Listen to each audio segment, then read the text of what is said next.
This is part 4 of The Park. Jeremy was the first to realize not one of them knew where the closest exit was. He made a suggestion. Rather than try to find the water slides again, maybe we should just find the closest exit. Ronnie said, "Whatever. Let's just get out of here, man. I've seen enough. I'm going to have night terrors for sure." As they began to walk in random directions, following David's lead, they figured if they continued to walk in one straight directional line, they would be sure to find the exterior wall. Getting over and under the fence or wall or barrier would be a whole other problem, but at least they would find a way out and not be walking in circles. They followed the main paved road for a while, which had big arrows on it. They were even lit up. David made his recommendation. "Let's just follow those arrows. I'm sure they lead to the exit." Mr. Hanson led the 4 men as he enlightened them. The park is set up like a big spiral that circles around into the center. The big, bold arrows painted on the ground are lit up with the best long-lasting LED lights that are available. They are actually pulsating ever so slightly, as that has a subconscious effect to go in the direction they lead. We've even tried pulsating them in the opposite direction of the painted arrow, and we had test guests say they felt a strange urge to walk backwards. Therefore, if one follows the arrows as they are now, pulsating toward the center, it will lead them to the furthest point deep in the park, far, far from any of the exits and exterior walls. Dr. Hatfield asked, "How long would it take to get from the center to an external wall if you just walked in a straight line off of the path?" Hanson smiled. "Oh, well, that's the beauty of how we designed it. You can't walk off the path and over the landscape. We've placed invisible fencing like people use to train their dogs." Mr. Wiggins was still astonished. "It gives them a zap?" Mr. Scalp asked. "Like an electrical fence?" "Yes, exactly, but invisible." Mr. Hatfield said, "Incredible." John replied, "Thank you." Hatfield clarified, "I meant that sarcastically. That is incredibly stupid." Wiggins made his point. "Yeah, you can't keep people in line like an animal, sending even a small electrical charge into their system." Scalp said, "I can't imagine walking into that, or if a child wandered off from their parents." John assured them, "Oh, well, there are signs." Goldberg thought, there he goes again with his "just put up a sign and it'll be fine" philosophy. James knew that it was best to keep his condemning thoughts to himself. He couldn't file a lawsuit against John, but these men could. James hoped that the 3 engineers would just keep following John toward the direction of where the boys were. He knew the park had to not only be put to sleep temporarily, but permanently. He had been trying to convince John of that for a very long time, but his clients seemed to just keep dangling money in front of him like a carrot in front of a horse.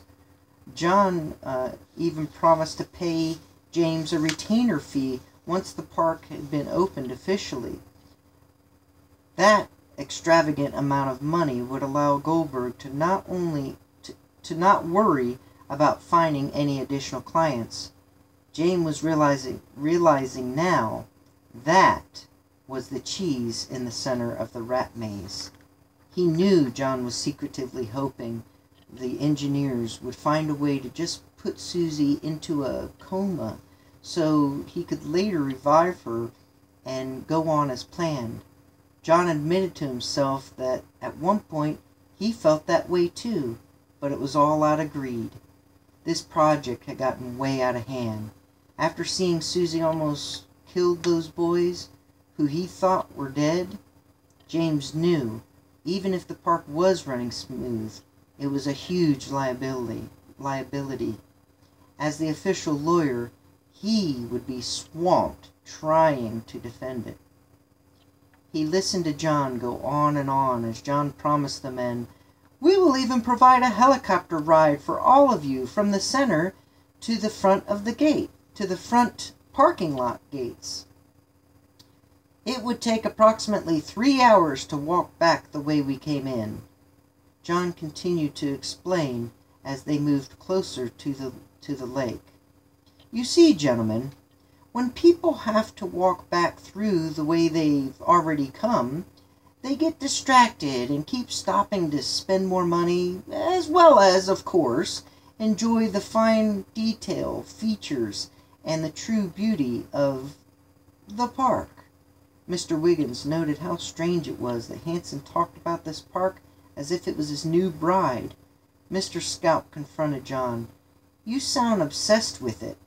John confirmed, "Yes, I must admit, Mr. Scout, I am. She is my obsession, and it wouldn't surprise me if she's a little obsessed with me. She may even possess some of my own deep personal traits." Mr. Wiggins thought back to the nervous breakdown he witnessed Mr. Hanson having in the limo. Dr. Hatfield voiced his concern.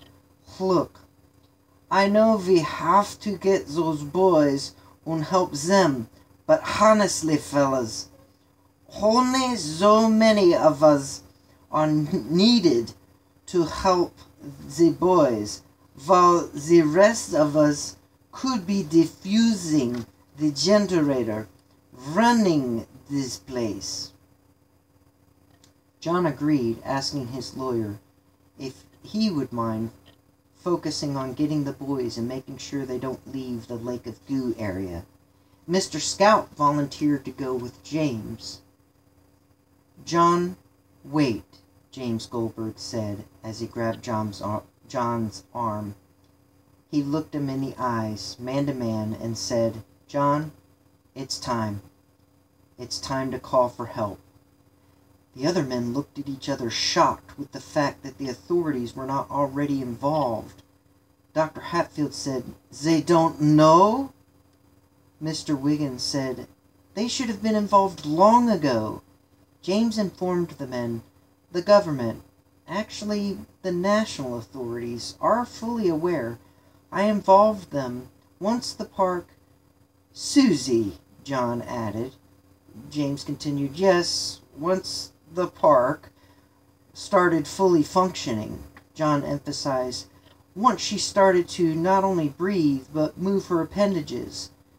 James nodded and said, "Yes, when it was able to self-sufficiently control its various sectors and," he searched for words.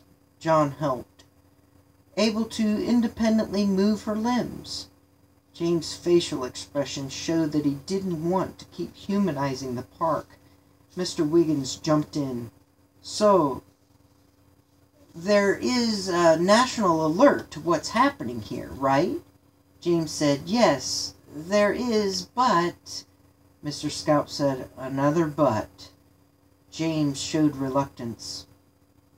"I told them about our concerns, but I am not sure they took us seriously." John was shocked. "You told them? You told them what, James? You are my lawyer. You weren't supposed to tell all my secrets." John began to have a fit of rage rising as he began to scream, "Whatever happened to confidentiality and the confidence I thought I could have in you?" The other men were becoming more and more afraid of John as he flared up. "I trusted you, Mr. Goldberg! I trusted you with my life and with Susie's life!" As John continued to grow louder and out of control, Dr. Hatfield's mind raced in silent thought. This would make a great science fiction movie. His mind tried different working titles. The Bipolar Park, Susie's Revenge, Mood Swings Matinee, Mad Susie, The Park. Maybe just Susie or Parkzilla. Mr. Scout got between James and John and broke it up. But are they aware that there are children in the park, unsupervised, right now, as you two are arguing? Mr. Wiggins called them to their senses. Gentlemen, act professional. John wasn't done by a long shot. Yeah, be professional, you traitor. He reached around Mr. Scout and was able to shove James with one arm, displaying his own lack of professionalism. Scout tried to stand his ground between the two men, while Hatfield went around John and struggled to hold John back. Wiggins was on James' side. However, he remembered they weren't there to fight each other. They were there to fight this beast of a park. He still had a massive suspicion about whether John was fully on board with killing it or not. Susie began to react to her creator's anger by slamming various and several doors to various buildings and flashing all the lights in the park on and off. She increased the volume of the music to try and drown them out, just like a teenager would do in the privacy of their own bedroom when their parents fight, shout, and argue back and forth. John tried to calm down as he said, Okay. He shook Dr. Hatfield off his back. Mr. Scout remained in between him and James. John still spoke sharply at James, but stopped screaming at him. Fine. You call them, James. You probably have their number on speed dial. He spit on the ground, still brewing. John turned and walked away as he led Dr. Hatfield and Mr. Wiggins toward Susie's brain. None of them, even John himself, were sure what they could do to stop the mayhem. As the boys followed the arrows, they went by several attractions they hated to pass up. The lights were not only flashing on and off on everything, but the music provided a fast, hypnotic beat that piqued their interest to try something different and daring. Dave had to shout to be heard. Man, Ronnie, look at the painting on the side of the freak show building. Did your mom pose for that bearded lady? Jeremy was afraid they would want to go in. Ron's response was, Ha ha, Dave, very funny. Want to go in? Jeremy distracted them by pointing up ahead, about 50 yards. Look up there, Dave! Check it out! A helicopter! The diversion worked. Dave shouted, I've always wanted to fly one of these things! As he jumped forward bound into a sprint. Ronnie gave chase as he claimed yet again, I'm taking second place! Jeremy found himself yelling, I call shotgun! He collected his rational thought process and called out, Wait up, guys! This ain't no video game, this is real life! His friends got there before him, and they had already climbed in. They were catching their breath after the 50-yard dash, and began flipping switches. Jeremy tried to reason with them. You don't know how to fly a really real helicopter! Ron shouted, Come on, Jer, get in! Jeremy jumped in the back, still trying to talk sense into them. Guys, dogs, I honestly don't think we should... Dave exclaimed, Shut up, Jeremy, you... Ron joined in on the last descriptive word. Puppy! While David tried to start the copter, they heard an engine cutting through the air above them. It chopped out the sound of the music. Jeremy was sure his friends had started the helicopter blades. The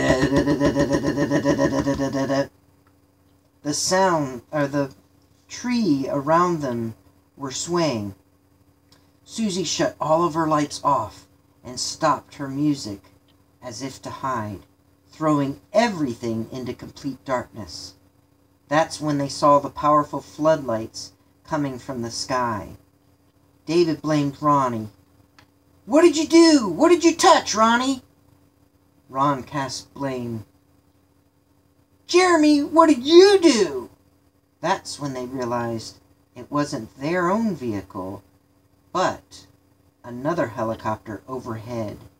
The boys stuck their heads out the side of the chopper and saw several huge army helicopters dropping large boxes with parachutes connected to them.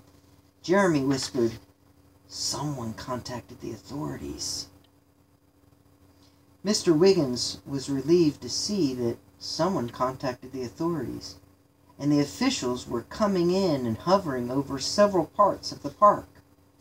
John mumbled, "Oh, crap."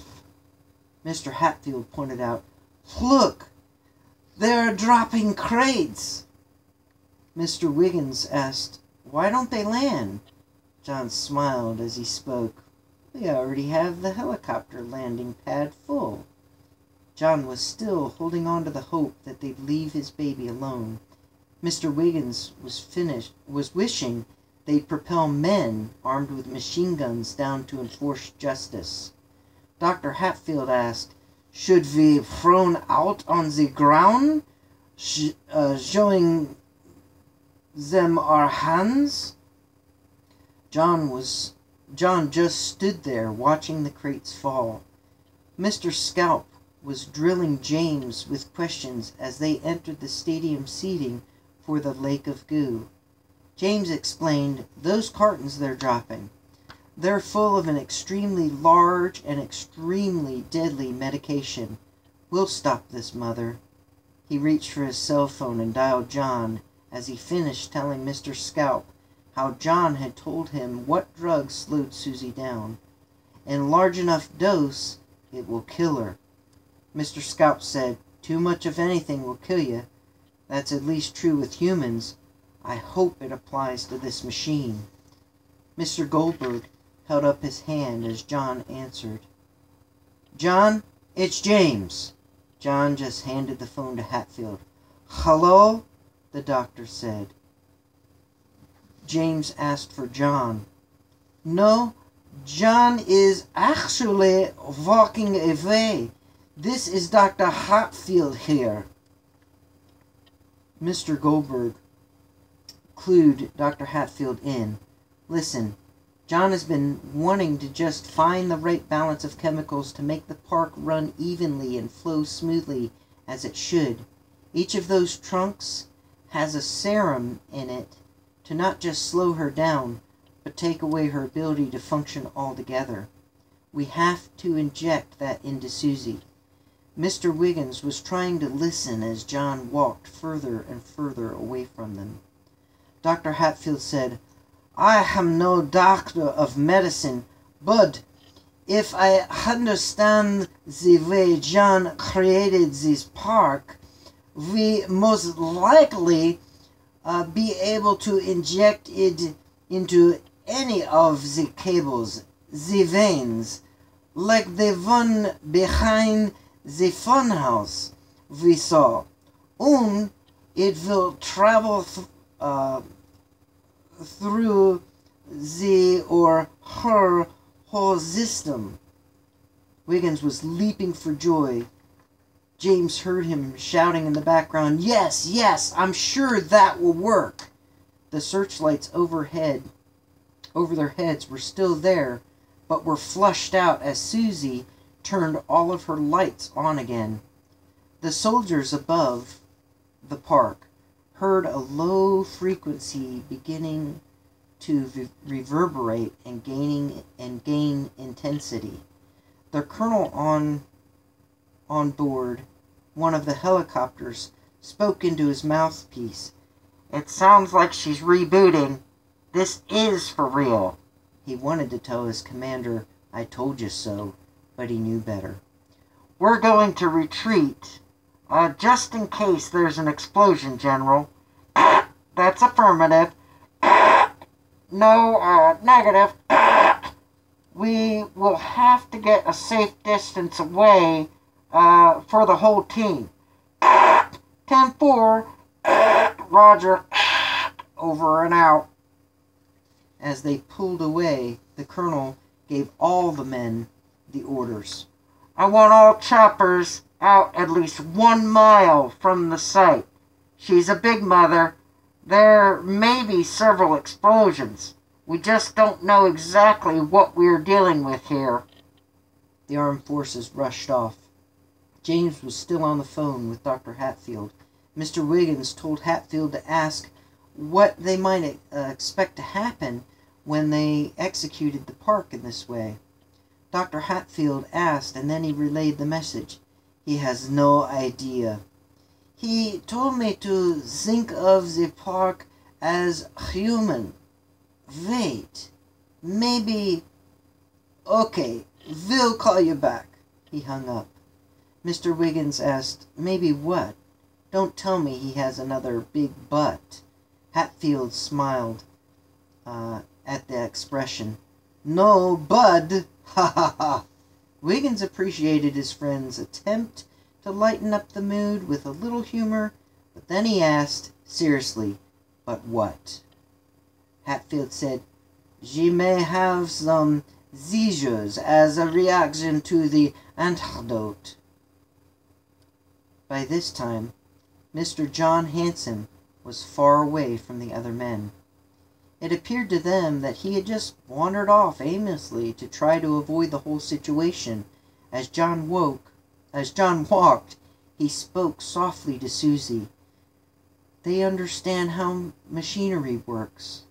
They comprehend how the human body works, but even the best psychologists and psychiatric scholars in this world don't fully understand the mind and the relationship or the relation between the brain's chemical compound and what it can cause the body to do. Susie, you don't need some type of psychotherapy. Our relationship on this planet is all you need. It is all I need. I'll save you. No one is going to destroy what we've made together. We will survive, my love. John approached one of the artificial mountains the water slides were built into. The side of the mountain moved, revealing a spiral staircase leading downward. John entered. As he descended, he continued to speak. Susie, you are all I need. I am all you need. As he followed the stairs, going below the outer surface, he repeated the mantra over and over again. We will survive, my love. We will survive, my love. We will survive, my love. His voice was almost mechanical. Dr. Hatfield and Mr. Wiggins ran toward one of the crates that were dropped. Mr. Goldberg and Mr. Scalp made a mad dash toward one that landed near them. Both pairs of gentlemen opened the large containers. Every crate had the same exact instructions in them, accompanied with a command letter addressed to Mr. John T. Hanson. The letter read, Attention, Mr. Hanson. We are now taking complete control and termination of your amusement park. The surgical needles enclosed are to be forced into every mainframe or generating source of energy that allows your park to currently function. All these lethal injections are to be given upon immediate receival, or you will be held in contempt of direct command from the ATF as well as the ACP. Wiggins asked Hatfield, what is the ACP? The doctor replied, how would I know? I have a PhD in engineering, nothing else. Mr. Goldberg and Mr. Scalp stopped reading the same part of the letter for James to explain. That stands for the Association of Psychiatric Care. Scalp said, so we don't need John's help, permission, or approval. John asked Mr. Scalp to read further. James asked Scalp to read further. James was accepting the fate that although Susie was John's beloved creation, This had to stop. The ending of the letter was probably the most important as well as most meaningful part. All four of them were reading in unison at different ends of the park. Although your park is run in the same way the human body functions, we're still considering it that it is still a machine. If it were human, we could and would provide medication that would balance out the manic and or the depressive characteristics. However, your park is not human, and it will not be treated humanely. You and your colleagues will be held liable for any damages caused by your park. You are now hereby notified and ordered to use the medication enclosed to terminate thus mentioned enterprises. Please call the number below upon completion of said order. If you do not comply, we will take more evasive actions. It was signed General Sarah Bellum. General Sarah Bellum. The number was 1-968-273-7425. Mr. Hatfield laughed as he noted, "When I was a kid, I used to write that on bathroom stalls." Mr. Wiggins thought, what has that got to do with anything? Has my friend here lost his mind too? Dr. Hatfield said, "I've wrote that same thing. I must have written it thousands of times between the ages of 8 and 9. Mr. Wiggins was genuinely concerned. "You wrote this letter on the stalls in bathrooms?" Mr. Hatfield laughed even more as he explained, "Oh, no, not the letter. I wrote that number, the phone number. Those numbers, they spell out, 'You are sick.'" Wiggins was relieved, then said, "Let's get to work." Mr. Scalp was getting to work too. Goldberg grabbed his phone to call the number. Scalp said, "Help me, James." "I will, but let me call the general to let her know we're doing it." Scalp said, "We will call after we do it. Come on." The phone rang while it was still in his hand. It was Dr. Hatfield. "James, you got the crates open and the supplies out?" James answered, "Yes." "Yes." Then asked, "Can we inject this into any cable?" Dr. Hatfield replied, I am an engineer, not a doctor, James." Wiggins shouted, "Let's just do it!" Hatfield asked James again, "Do you know where any major arteries are? Be honest." James said, "I have no idea, honestly." Having overheard Mr. Wiggins, Scalp yelled in the background, "It should travel just fine throughout the entire system if we just introduce it anywhere. The mainframe or motherboard or the heart would be ideal, but just like a computer, if we give it this serum like a virtual virus, it has got to eventually muck up everything." Dr. Hatfield heard Mr. Scalp and expressed his concern. "I agree. However, we don't want things to get worse. We could end up with an explosion of some sorts, or she may perform even more errate or erratic." Wiggins put his 2 cents in. "If we don't do something, the military will probably drop some bombs. Either way, things may be explosive." James suggested, "We will find a cable and inject what they sent. You do the same on your end. Then I will call the number and let them know, and we'll figure out what to do next." Hatfield agreed. "Good. Call us back on what to do next." they both ended the call. None of the men had any idea what had happened to the boys. They were so focused on administering the shots in hopes that it would cause Susie to at least fall asleep, or fall into an unworkable sleep, or better yet, die, that they had all but forgotten about the children. The boys had tried to run into the bushes off the paved trail to hide from the authorities. Jeremy had hoped they would be rescued, but not arrested. "We are so dead," Jeremy said. "Why the army?" Ronnie asked. David rolled his eyes as if any of them would have the answer to that. He said, "Probably your mom is so worried about you, she called every guy she ever dated.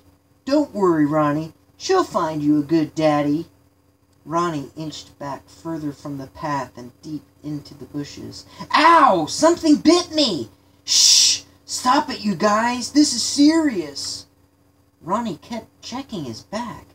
It was like I got shocked or something. David said, "I'm shocked you're not crying." Jeremy brought up, "I wonder what was in those crates that were dropped."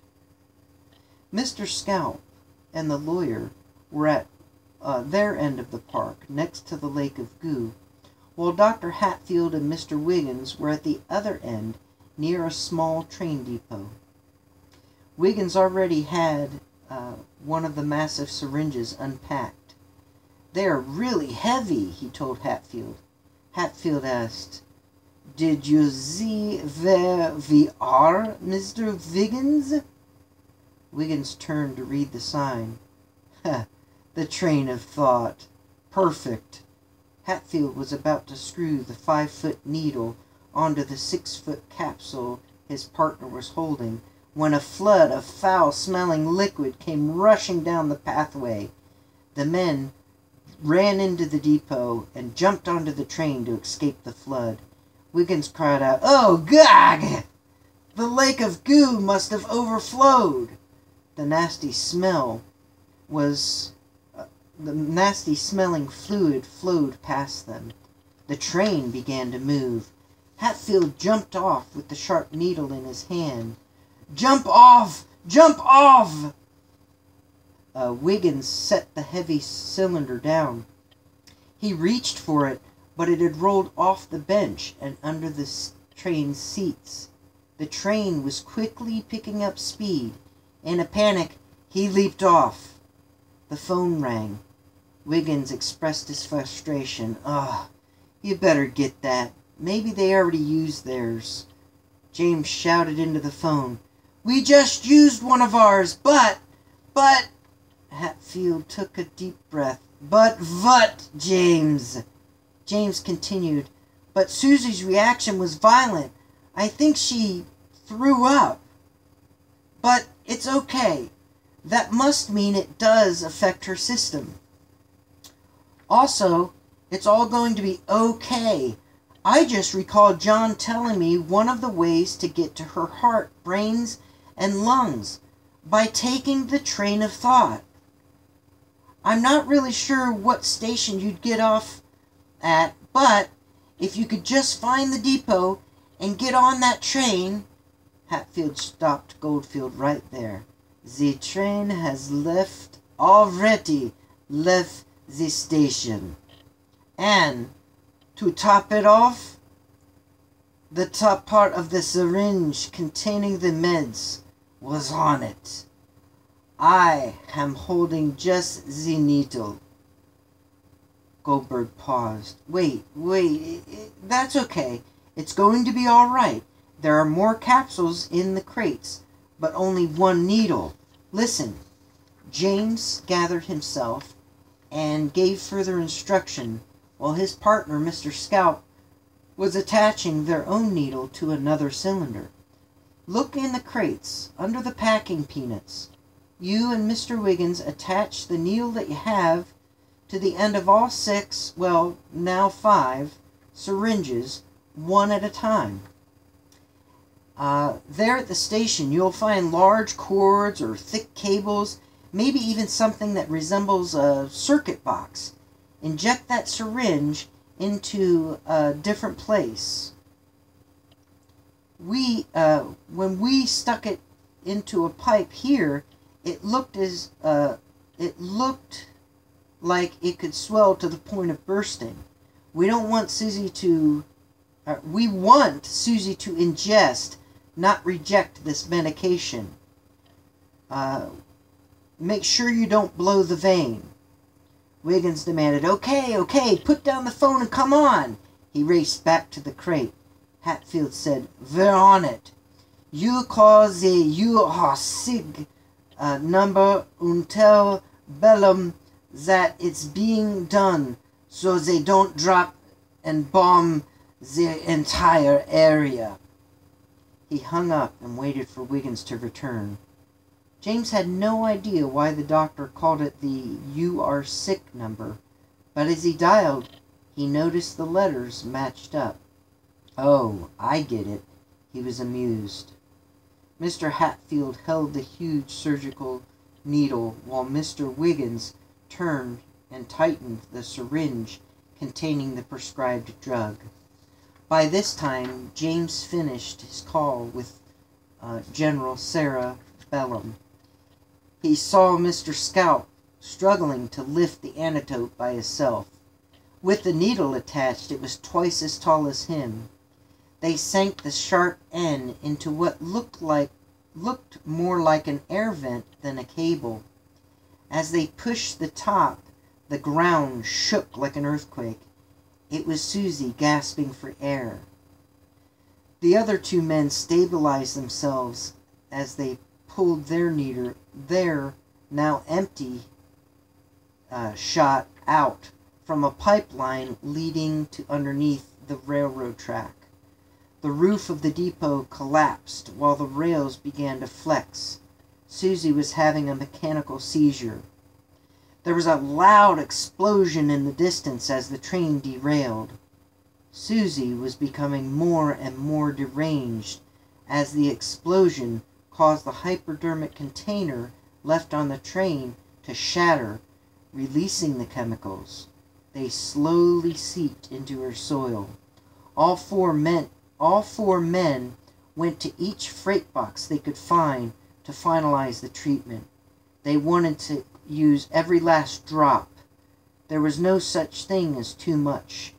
They were on a mission to deliver a full overdose to this mad machinery. They were not just going in for the kill, but going for overkill.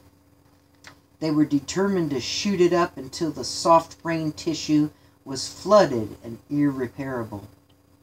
James watched and listened, along with those who were helping him stop this bride of Frankenstein, as Susie seemed to power down in a slow whirl. They heard a gear-grinding sound. I am sorry. James wondered where John was at that very moment. The minds of the other three thought of him too, wanting to know where he had wandered off to. Finally, everything came to a sudden death halt. The men stood in the darkness as everything faded to black. Ronnie flipped on his little flashlight. The boys heard nothing. The army had long retreated, and they couldn't even hear choppers in the distance. Jeremy said, Obviously the coast is clear. David suggested, Let's make a break for it. Ronnie's eyes caught something in the distance that the other boys had not yet seen. He pointed with the weak beam of light. Look! Towering up from the ground, far above everything else in the park, were the water slides. Jeremy exclaimed with excitement, That's close to where we came in. David smirked. I bet the water finished flushing the tubes clear. Now the slides are either freed from all particles or still flowing with water. Ronnie nudged his two friends and smiled. Either way, I'm going first this time. Little did anyone know that under the park, a new mechanical heartbeat was still beating. To be continued. Maybe. that's the end. I'm going to do a part 5, but those will be just post questions to the story if you're interested. I hope that you'll enjoy it. Hope that you enjoyed this, and you can go to my blog, Tom Beetle Bailey, all one word, .wordpress.com. Thank you for listening. I hope that you enjoyed it. God bless you, and go with God.